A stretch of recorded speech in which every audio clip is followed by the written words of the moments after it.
Unang tanong mula kay Rafi Ayeng, Daily Tribune. Good afternoon, Ayusek, sorry. Palace reaction lang po on ICI naming Senators Bato de la Rosa and Bongo, among others, as co-conspirators on the bloody drug war during the Duterte administration. And pwede po ba itong dumaan sa local courts, ang arrest warrant, if Interpol ang magpapatunay? Again, yung una niyong pong tanong Reaction lang po. regarding sa pagsama ng Ah, pangalan nila. Yes po. Okay. Kung ito naman ay legal process na nanggagaling po sa ICC, hindi naman po natin ito maaaring pakialaman. Dahil ang kasong yan ay naisampa noon pa, 2017, at hindi pa po Pangulo, si Pangulo Marcos Jr. So kung dadaan sa proseso, yan naman po ang nais ng pamahalang ito. Ang ginagawa ng pamahalang ito ay dumadaan lahat sa proseso. Ma'am, kung idadaan sa kung hindi na dumaan sa local courts and yung arrest warrant, kasi Interpol po ang magpapatupad. Is it possible? Nagawa na po before. At ang sinunod po ay ang batas na umiiral sa ating bansa at nakipag-coordinate po ang ating pamahalaan sa Interpol. Kaya po naipadala ang dating Pangulong Duterte sa The Hague. Will this result sa isa na namang kaguluhan ng mga supporters once may warrant na at handa ba ang gobyernong ipatupad ang warrant? Kinakailangan po bang magkagulo? Kung ang pagsisilbi po nito, ang sisilbihan ay ang hustisya. Ang pagsisilbi ng hustisya ay hindi naman po dapat na maging daan upang kampihan ang iilan o kakampihan ang ilang mga nasasangkot sa nasabing criminal complaint. At even before, ang kanila mismong kaalyado, walang iba kundi si Mayor Magalong, ang nagsabi mismo na mayroong mali sa execution sa EJK. Si Mayor Magalong na nagsilbing Oversight Committee Head ang umamin na maraming naging patayan na hindi nararapat. At ang ibang nasa listahan ay mga political rivalry, di umano. At ito ay maling-mali. So, kung mismong isang Duterte supporter nagsasabing mali ang nagawang EJK, hindi po ba dapat na lamang na maimbestigahan po talaga kung sino dapat na managot?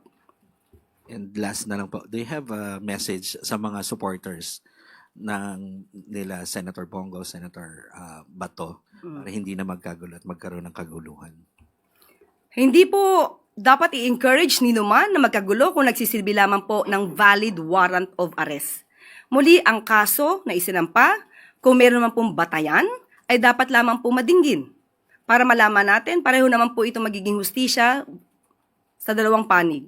Hustisya sa mga di umanong naging biktima ng EJK, ng extrajudicial killings, at ito ay magsisilbi ring hustisya para doon sa naaakusahan kung mapapakita niyang wala naman siyang kinalaman at wala siyang kasalanan, maaaring magkaroon ng acquittal sa nasabing kaso. Just a related question from Ivan Mayrina, GMA7.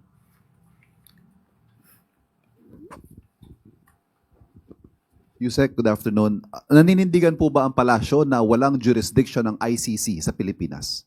Naninindigan ba ang Ang palasyo, ang na walang gobyerno. jurisdiction sa ang ICC sa Pilipinas sa ngayon? Pero iba po ang pinag-uusapan kung ang mga na-commit na di umanong crime ay naganap nung meron pang jurisdiction ng ICC. So, makikipagtulungan tayo sa Interpol but not with the ICC in the same way that we cooperated with the Interpol during the arrest of the former president. Ganun po mangyayari. Yun po ang nangyari before at yan din po ang mangyayari ngayon. Ma'am, what does the palace say to those current and former officials who may feel the need to go into hiding after being named as co-perpetrators of the crimes against humanity? Si Senador Bato po, matagal nang hindi lumulutang. Yung iba ho kaya, baka maisip nila na ganun din ang gawin nila. What do you have to say to them? Unang-una, kung kayo magtatago, ano bang ibig sabihin yan? Kayo ba'y may kasalanan? Tinatago nyo para hindi po kayo madinig at ma-escape kayo or ma-evade the liability of what you had done? So, hindi po kinakailangan magtago kung alam po nila na sila'y walang kasalanan, humarap sila at maging matapang sa mga maaaring proseso. Ma'am, panghuli, ano ho ang magiging tingin ng gobyerno, ng Estado, sa 8 pinangalanan? Sila po ba ay mas babantayan? Sila po ba ay tututukan ng kanilang whereabouts? Such that if an arrest warrant is issued against them, ay i-implement natin. Kapag ka may warrant of arrest na na-issue na po, kailangan i-implement. So kung babantayan sila, sa ngayon wala pa pong dahilan para sila ibantayan dahil wala pa pong nare-receive ang gobyerno ng warrants of arrest. Maraming salamat. Next question mula kay Tina Moralit na Manila Times. Good afternoon, Yusek. In relation po sa unang napag-usapan, ano po ang reaksyon ng palasyo sa sinabi ng PDP Laban over the weekend that the Marcos admin is quote-unquote enabling such derogation of our sovereignty and attempting to divert attention from the massive corruption scandal kaya naisama sila Senator De La Rosa and Senator Go as co-perpetrators in Duterte's ICC case? Unang-una po, bakit naman sasabihin na nagda-divert na naman ang attention? Hindi ito diversion dahil matagal na po ang kasong ito na nakasampa sa ICC. Hindi pa nga po si Pangulong Marcos Jr. ay naisampa na ito.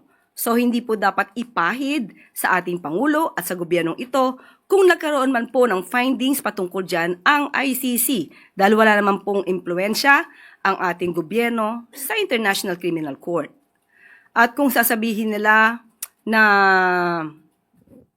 diversion, unang-una, uulitin ko po ulit, mismong si Mayor Magalong ang nagsabing mayroon siyang report patungkol dito at siya mismo ang nagalit sa mga generals habang sila ay may command conference. So even before, mayroon ng findings na mali ang ginawa sa EJK. So mas maganda po, bilang kayo'y taga-media, hanapin niyo po kay Mayor Magalong yung nasabi niyang report. Ma'am, on another topic po, ano po ang reaksyon ng palasyo sa sinabi ng Chinese Embassy makailan, na nagbibigay ng warning that the escalating political rhetoric against Chinese Ambassador Cheng Huan and calls to replace him could jeopardize millions of Filipino jobs? Una-una binanggit na po ng Pangulo nung tinanong tayo mismo, kayo po nagtanong sa atin, kung ang issue tungkol sa pag-declare ng persona non grata. Ang sabi po ng Pangulo dyan, hindi na kailangan tapusin ang question mula sa media dahil ang sagot niya po ay no. Hindi po kinakailangan palitan. Ang pag-escalate ng tension sa pagitan po ng China at Pilipinas, hindi po ito dapat na nagmumula sa isang bansa. Ang ang pagsaalang-alang sa friendly discussion at sa healthy dialogue ay dapat nagbumula sa dalawang bansa. Hindi lamang mula sa Pilipinas, hindi lamang mula sa China. Dapat ito po ay dalawang bansa ang nagpupursige para magkaroon po ng mutual respect sa bawat isa.